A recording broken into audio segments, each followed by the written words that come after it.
Today on The Athlete's Mindset, I'm excited to welcome back a familiar face, Max Anderson of the Detroit Tigers organization. Max first joined the show prior to the 2025 season, and since then has taken some huge steps forward.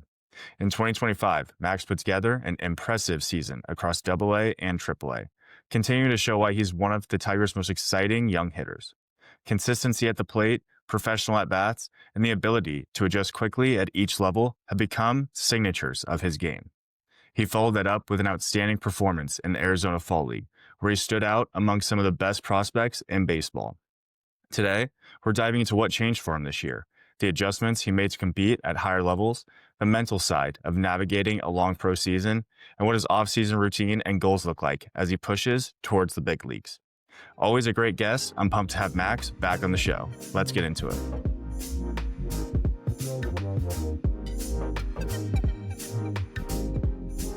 Max, welcome back to the podcast. How are you? I'm happy to be back. It's good to see you again.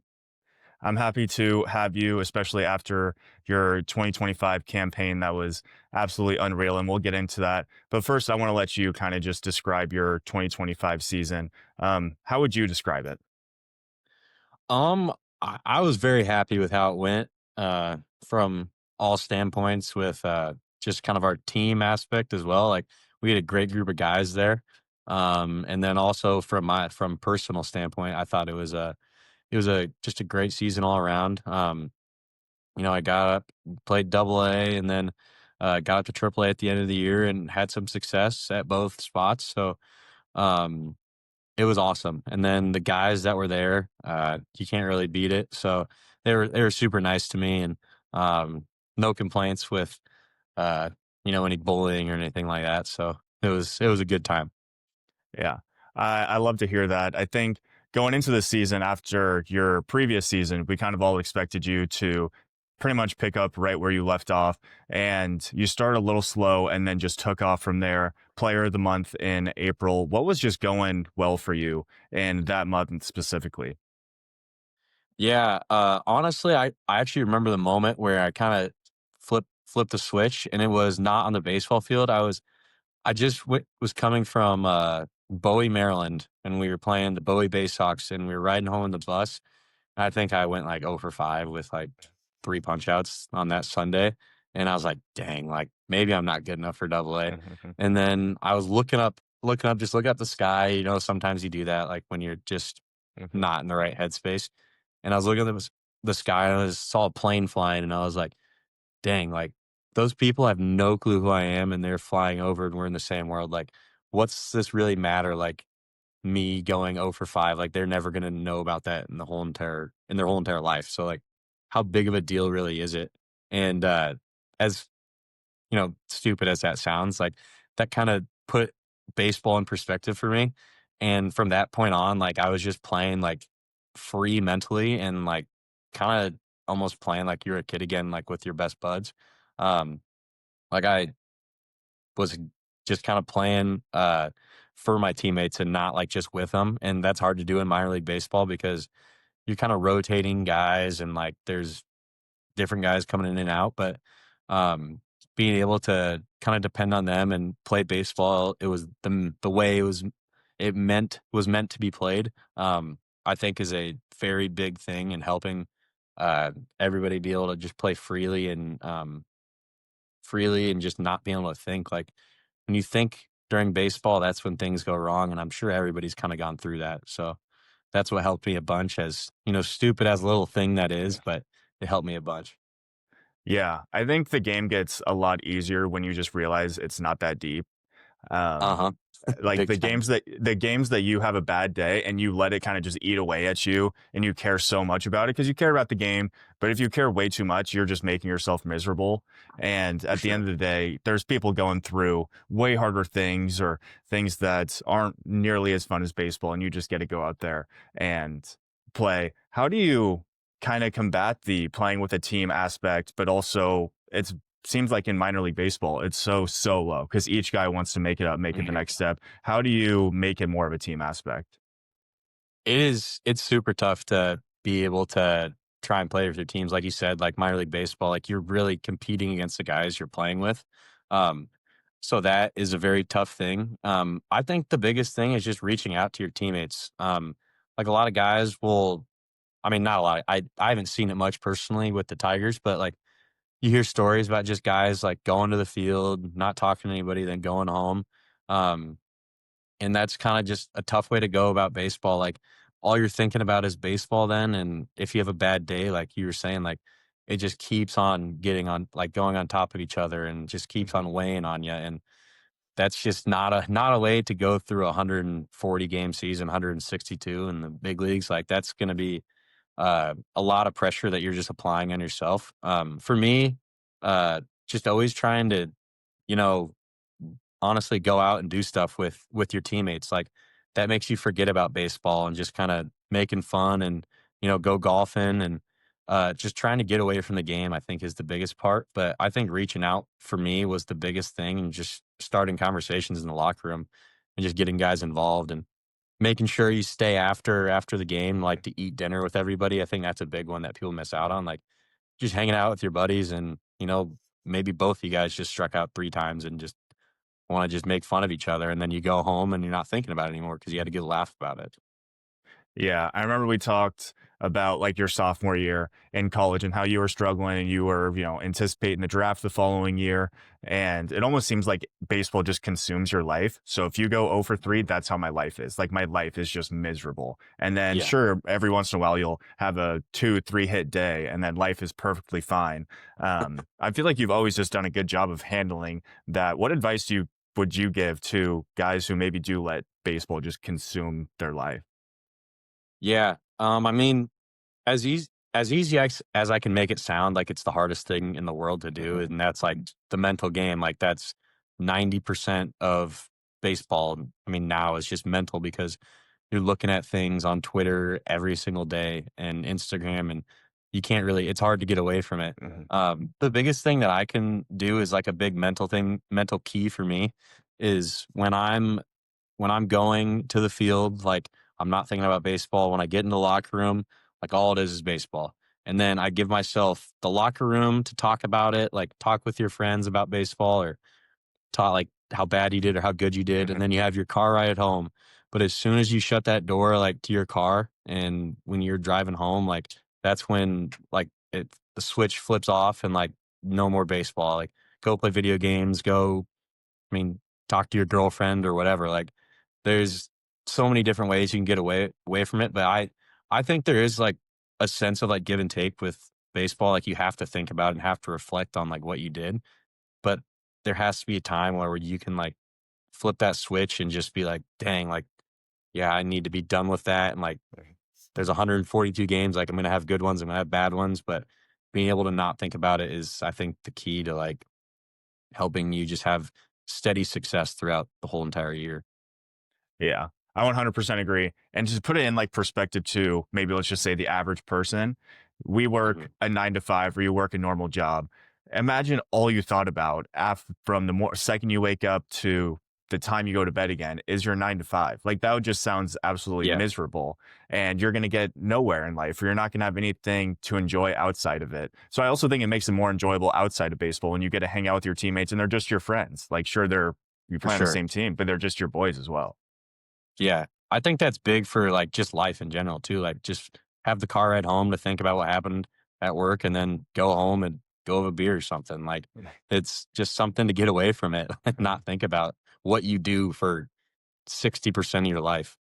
100%.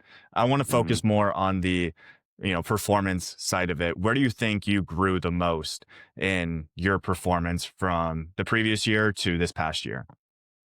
Yeah, so for me, physically, like, just trying to get better was, getting faster and quicker for the defense side of things, and I think that helped me a bunch.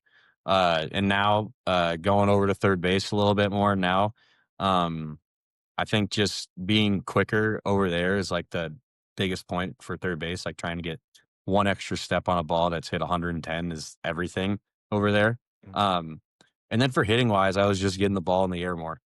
Mhm. As simple as that sounds, I've always been a guy to hit it hard, but it's a lot of the times would be on the ground and line drives and just kinda was asked to hit it higher and I mean, it as I didn't really think about it, like, that turns into doubles and home runs, and then it dawned on me after it kinda was happening. Mhm. It's like, "Dang, I'm just trying to hit in the air, and now good things are happening when I hit the ball hard," instead of, you hit a line drive and maybe get it somebody makes a great play or ground ball, and ground balls are usually outs now. So, Mhm. but I think those were my main things in this past off season that helped me out this year. And they're very simple things, nothing too crazy about, you know, the game that I was trying to make it hard, but those were little things that helped me.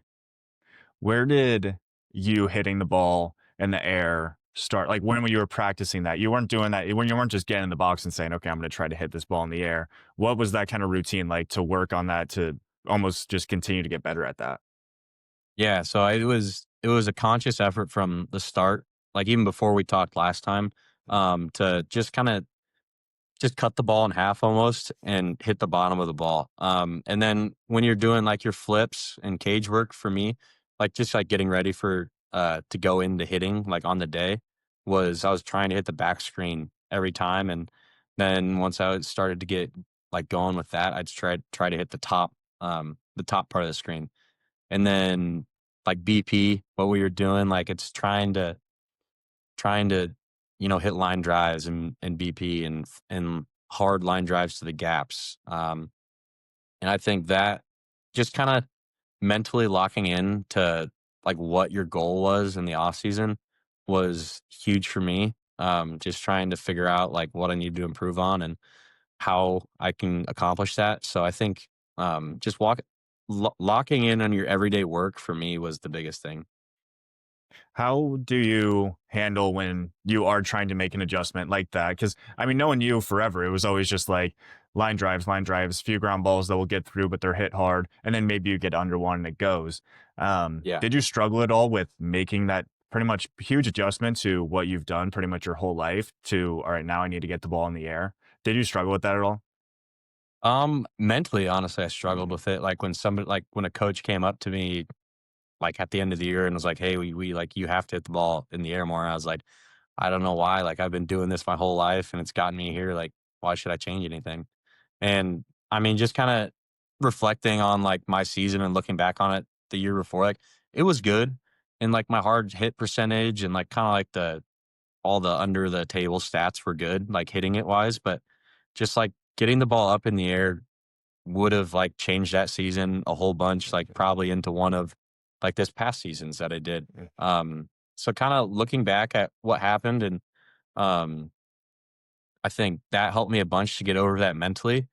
But physically, yeah, it was a struggle. Like, I have never been a guy that has just, like, swung straight up and trying to lift the ball in the air. Like Hmm. you said, like, I've tried to hit line drives, and definitely that's still a thing, like, when things are going bad and going haywire, like, my fallback is always hit a line drive up the middle or hit a line drive to right field.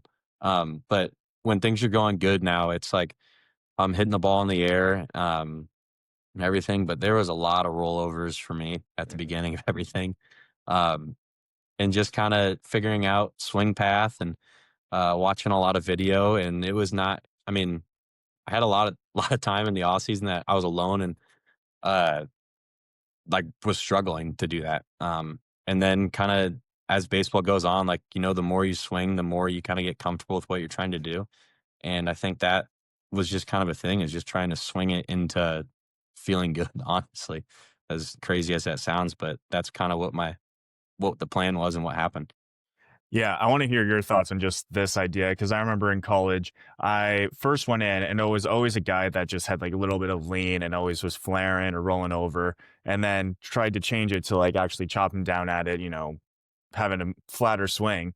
And I swear there was maybe a 2 week period between that adjustment where I had no clue what I was doing. Like I thought I forgot how to swing a bat and like play baseball. And I think a lot of young athletes or even like probably guys that are in pro ball are afraid to go through that. How do you deal with Yeah. going through that time? Just knowing that like on the other side, I know it's going to be better, but right now I have no clue what's going on. I think that's a huge thing in baseball, like, you're making a swing change for the betterment of your swing and career. Like, I think that's a good thing, and, uh, that just doesn't happen, like, out of the blue. I think when somebody sees a swing change, they're usually hearing somebody, like, a coach is talking to them, or like they see someone on Instagram, and or like the videos that you watch on Instagram, like those are pro athletes. So something they're doing is right. So Mhm. if you're watching them, I think it's just all about how committed you are to changing your swing, or, trying to improve your career. Cause if you, and I'm not saying one swing fits all or anything, but Mhm. if you truly believe that that swing change is like what's best for you, you can't give up after 3 weeks. Like it's going to Mhm. be a process. Um, there's guys that, they look completely different from year to year. And it's not like because they just changed their swing and it all of a sudden started working. Like they spent a whole 4 months in the off season, like trying to perfect what they're doing.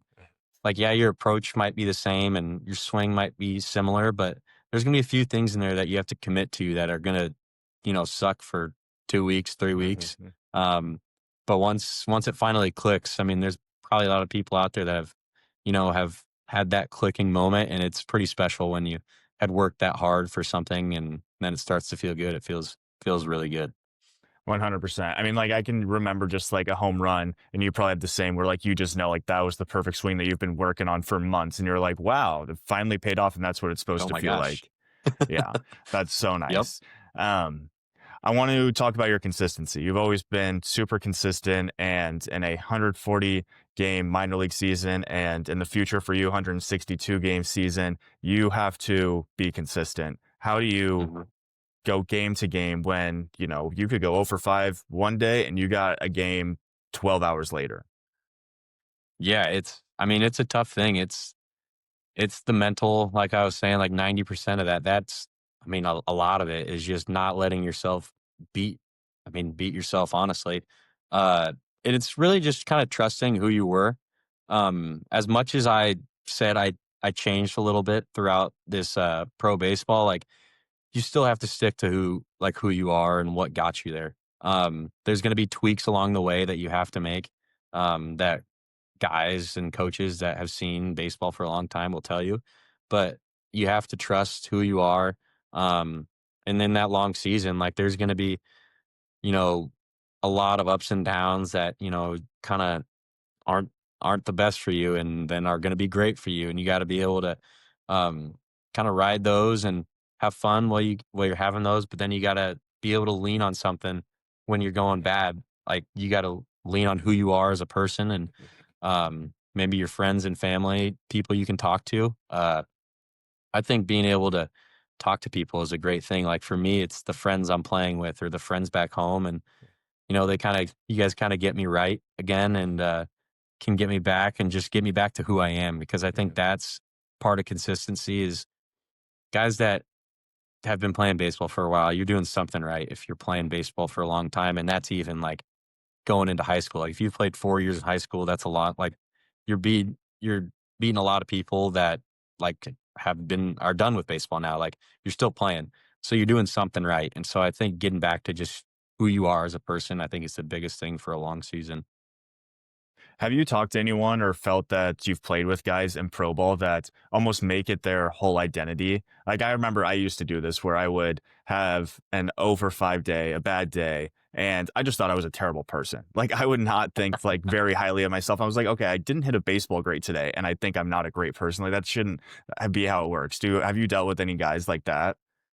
Oh yeah, there's a bunch of people. Like main like thing is like they have a terrible game, then you're like, oh, we had poker planned for tonight. Like after the game, you're like, oh, Mhm. well, looks like we're not having him at poker tonight. Yeah. And then like it's like those guys, they're like you keep they're gonna be around. And Mhm. what I would say is try not to be that guy. Like if you got something planned, like don't miss it because of a baseball game. Like Mhm. they're gonna happen, and like don't make that your whole life, even if you let up a walk off home run. Like Mhm. people aren't gonna remember that game like within the next 2 weeks, Mhm. unless it's like the the World Series or something. That's a little different. But Mhm. no, I'm kidding. Like if the people aren't gonna remember games, and like they're gonna forget them. So like, why should you hold on to it when nobody else is? Like, it's not gonna change your life. It's not gonna change anybody else's life. So that's what I think about it. And I know it's harder than it looks. Like some people are kind of built that way, and just kind of mentally, like just sometimes like it just happens. Like I get it. So it's tough, but in my sense, just like I said, like once you leave that car door, like just kind of lock out from baseball, and we got to go with something else then. Yeah, I love that. I think that's a great way to live and then also just enjoy the game. If you just ride the Hmm. roller coaster of the game, you're just going to be miserable over and over Uh-huh. again. And there's no way to stay consistent with that. You've always been confident in your ability and you just continue to get more and more confident. One thing I always talk with younger athletes about is just unwavering confidence is you can't be Yeah. so result oriented is I'm going to be confident when I go 3 for 3, but when I go over 3, I'm not confident. What does confidence mean to you, and how do you maintain that confidence? Yeah. I think it stems back to like trusting who you are as a person. Like I was saying, I think that's a big one is like trusting your ability and what got you there. And then also having a good like base where you're back home and like be have a good foundation of people that you can talk to. I think having a lot of confidence from your family and friends, I think helps instill a lot of confidence in you, like hearing it from the people you love. Um, like when you hear something from your dad, like you never really think he's wrong, right? Mhm. Like that's how I think. So if like your mom or your brother, your dad is talking you up and like giving you confidence and making you feel like you're the man, like even if you are terrible, like it's gonna help you think that you're the man. Like you're gonna run it like you run into people that may not be very good, but they're the most confident guy in the world, and like maybe it helps them get an extra hit or helps them get something. It's like they must have had somebody told them that they're the best player in the world. Um, so I think that's a huge thing a part of it, and then just you know, in my sense, like just trusting that I'm good and that these guys who get paid to get me out, but like I think in my mind I can beat them. Like I said last time I was on, like they have to beat me with 3 pitches, and like Mhm. having the confidence to think that like he can't get 3 pitches past me is I think the biggest thing. There's definitely times when I go through it where it's just like, well, I got to try and maybe touch one of these, but uh, when those do happen, but trying to get back to as fast as possible with, I don't think this guy can has 3 pitches to beat me with. Yeah, I think it also goes back to just the work that you've put in. I mean, you spent Yes. all off season doing so much hitting, so much in the weight room, getting faster, stronger, everything. And then you get into spring training, you're getting ready for the year. And then by the time the season really starts, you're like, okay, I just did a whole bunch of work for 5 months to be ready for this. And then you're ready for it. Yeah, for sure. I think that's a big part of it is trusting what you did, and how hard you worked for everybody. I mean, for the whole entire off season. Today's episode is brought to you by Relight Hydration, my go to for staying fueled and refreshed. As a former athlete, I know how important it is to stay hydrated. And Relay makes it simple with clean ingredients and essential electrolytes. My two favorite flavors lemon lime for that crisp, classic kick, and mixed berry when I want something a little sweeter. Whether it's before a workout, during a long day, or after training, Relay keeps me going. You can try it yourself and get 15% off with my code Athletes Mindset at checkout. That's Athletes Mindset for 15% off at Relay. Stay sharp, stay hydrated. You look pretty confident in the Arizona Fall League. What was that experience like? Can you talk about how that came up and then you end up there and just what playing against the top prospects in baseball was like? Yeah, so I think it was about 2 months at like not 2 months, 2 weeks after I got called up to AAA.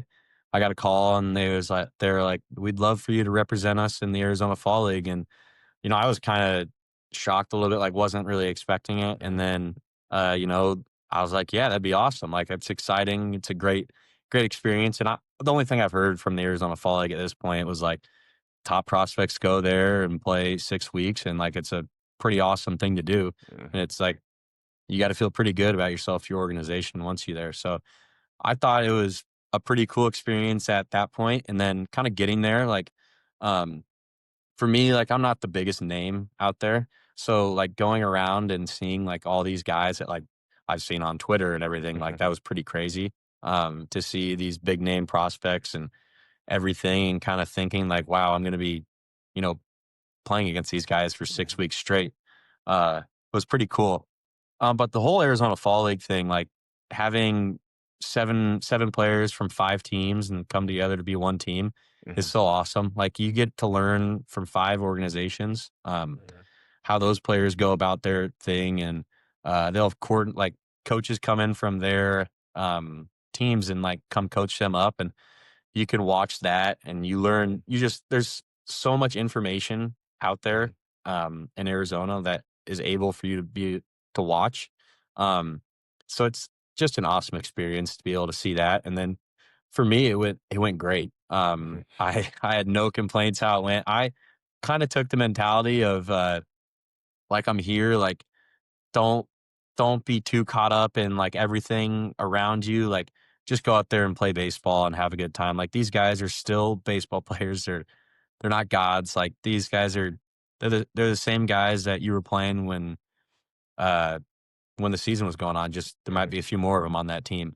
So it was a great experience. I was kind of in that flow state of baseball when you kind of start hitting good, and then you just aren't really thinking a whole lot. And I think that's kind of helped me. And I didn't have I was very relaxed up there and just didn't really have a lot of whole like things like of how much it mattered. Like it was just kind of I was just playing baseball again, and a bunch of young kids, like we were all young, so a bunch of us just came together and were just playing ball together. Like it was a good time. Yeah. I mean, I think you handled it pretty well. And it almost seemed like it was just like bonus baseball. You just played a Exactly. long season, and it's like you put in all the work for that time period. And now it's kind of to just show off a little bit extra. You led For the sure. fall league in average on base percentage and on base plus slugging percentage. So seemed like you handled it pretty well. What was it like playing against those like top prospects, knowing that those are a lot of guys that are going to end up in the big league soon? Yeah, I mean, it's crazy to see the pitching that comes out every single day. Like it's like top tier arms. Like they're like you said, like those are the guys that are going to be in the MLB. And like I think it was something in the Champion Series. Like there was like 74 players or something that had played in the fall league Mhm, prior. So it was a bunch of like a bunch of players go there, and like your organization thinks highly of you. mhm. So I think it's a pretty cool honor to have that they sent you there, and to have success against those good people. It definitely helps my confidence a little bit, but it was awesome. Like, but those guys, like you're seeing top tier arms come out every single night. So it's something you can't just walk into and think it's a cupcake like little schedule. Like you got to lock in and like make sure you have done your scouting reports on these guys, or else they're gonna blow three fastballs right Just by you. tear you So I apart. think Yeah. exactly. So I think he's got to be ready every single night. Kind of the same as what we were talking about. Like just got to be ready and show up every single day. Yeah. That's awesome. And so you were tremendous down there. And now you are in the off season after a really long season. What's your off season routine kind of looking like now? Yeah, so I took a week off, took a week and a half off, and now kind of getting going and lifting. I've been doing that for a while, but for me, it's a lot of the same as last year. Maybe a little different, maybe a little quick, more first step, like quick burst type things. For playing third base now, and that ultimately helps you at anything in baseball. Getting out of the box and playing anywhere in the infield. Uh, but trying to be as quick as possible, and then speed work, and right now trying to just get as strong as possible, and then kind of leading up into spring training. We'll more start trying to get ready for like the season and uh, get more ready in baseball shape, as people say. And then for hitting, just continue doing what I've been doing. Like stay who I am, and I'm trying not to change who I am. Uh, and I think being able to go back to kind of where you grew up hitting, I think is helps with that, and like places you've had success, like you just feel comfortable there. Like I go back to Nebraska, and I had a lot of success at Nebraska, so I think just going there and being comfortable and just being able to do what I want to do during the off season and hit how I want to hit, I think that's a very big help for me to just get better as the time goes on, and uh, learn from guys that have been there and done that. Like I'll hit with Jake Myers sometimes, who's a big leaguer. Who he's a great guy to bounce a few ideas off of and learn a few things from. So kind of still learning like I was in the fall league and just continue to keep on doing what I've been doing. Yeah, I mean, I feel like it's such a game of learning. I doubt there's anyone who didn't just made their way all the way to the big leagues without saying a word to anyone, whether it's a coach or another player. So just bouncing those For sure. ideas off probably just makes it so much easier. So that when you do get to the big leagues, you've hit with a big leaguer, you have a little bit better of an idea what that experience is like. For sure. What are your goals for next season now? You had a tremendous 2025, made it all the way up to AAA. What are your goals from just your game standpoint, but also what maybe you hope for in 2026? Yeah, I mean, I feel like the pretty easy answer is like I wanna make the big leagues, you know? Hmm. That's I feel like once you get to AAA, like those guys are a good 2 months away from getting up there. So, um, with that also being said, like there's not a lot of control that prospects have Hmm. with if you're getting called up or when you're getting called up, but the only thing that you have control of is just how good you do and how Hmm. much like how mentally you are locked into just what you're doing and not worried about getting called up because all you can do is play as good as you can and dominate the level you're at. Like a coach once told me, I think when I was in high school, like you can't worry about moving up to the next level until you have like 100% dominated the level you're at. So I think that's the thing that like is really real for high school. Is for when you like on freshman JV and varsity, like worry about going to college and everything. But then also for like the minor leagues, like it's huge for that. Like you cannot worry about getting called up unless you're dominating the level you're at. So I think that's the biggest thing. I think those things kind of go hand in hand, like making the big leagues and dominating your level. So I think just worrying about that, being as the best player I can be, and uh, hoping that my time comes this year, and Hmm. just doing as much as I can for that. For a goal wise, I think I want to just keep on going up with home runs. Hmm. Hmm. Doing that, keep on getting better at that. I think there's more in the tank than what I did last year. And I think also hitting for average. I think for me, always a great goal is it's a lot harder now, but a good goal is just to try and hit 300 on the year. That's always something to strive for.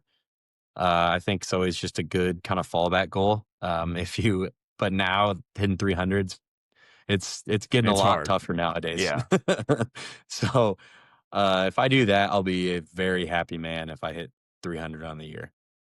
Yeah, I mean, you did it this year and made it seem pretty easy. It's definitely not easy, and guys in the big leagues would pray to be hitting over 280 right now. For sure. So Yeah, it's that's tough. it's so tough. In the previous episode with you, I asked the famous question I ask everyone is, what would you tell your younger self? Since you already answered that one, I want to hear going back to, let's say, your draft day, Max Anderson, Mhm. or right when you show up to your first, big league camps, Max Anderson. What would you tell that version of yourself compared to where you are now? Um, what I would tell that person that I don't know would apply to, well, yes, it would. But my biggest thing is like, don't worry about even like your coaches, like the first, however, I mean, year. Don't worry about how much you think they like are worried, like are Mhm. looking at you or caring about you. Like simply just worry about yourself and what you're doing there, like, Mhm. and just be the best player you can be when you show up. I was very worried, like my first year and a half I was there, I was like worried, like everybody's watching me, like what are they gonna think if this happens? Like if I make an error, like I'm screwed, like everybody's watching, like Mhm. they're watching, but like they also like They're worried understand about what themselves baseball. too. Yeah, exactly. Yeah. Like they're trying to move up with you. Like they're Mhm. worried if they're gonna mess up. And like Mhm. how many times do I remember what my coach did when he messed up? Like Mhm. I don't remember anything about if he messed up or not when I was Mhm. there. So like they're really like not gonna remember it. And they're also like not they also know that it's baseball and you're gonna mess up. Mhm. So I think that's the biggest thing for me is like people are watching, but like they're also worrying about themselves, like that they're gonna mess up as well. So Mhm. I think thinking in that way, not in the sense that it's okay to like mess up every time, but like you're gonna mess up, and when you do, it's not the end of the world. Yeah, that's great advice. I'm so proud of you for your 2025 season. and just all that you accomplished this year. And I'm excited for 2026 to arrive for you to just continue to ball out. But Max, thanks again for hopping on the podcast. Yeah, it's happy to join. It was awesome. Yes, sir. Thank you again to Max for sharing his journey and insight into the mental side of the game. If you enjoyed this conversation, make sure to subscribe, leave a review, and share it with someone who would find it valuable. Thanks for tuning in and keep moving forward. Until next time.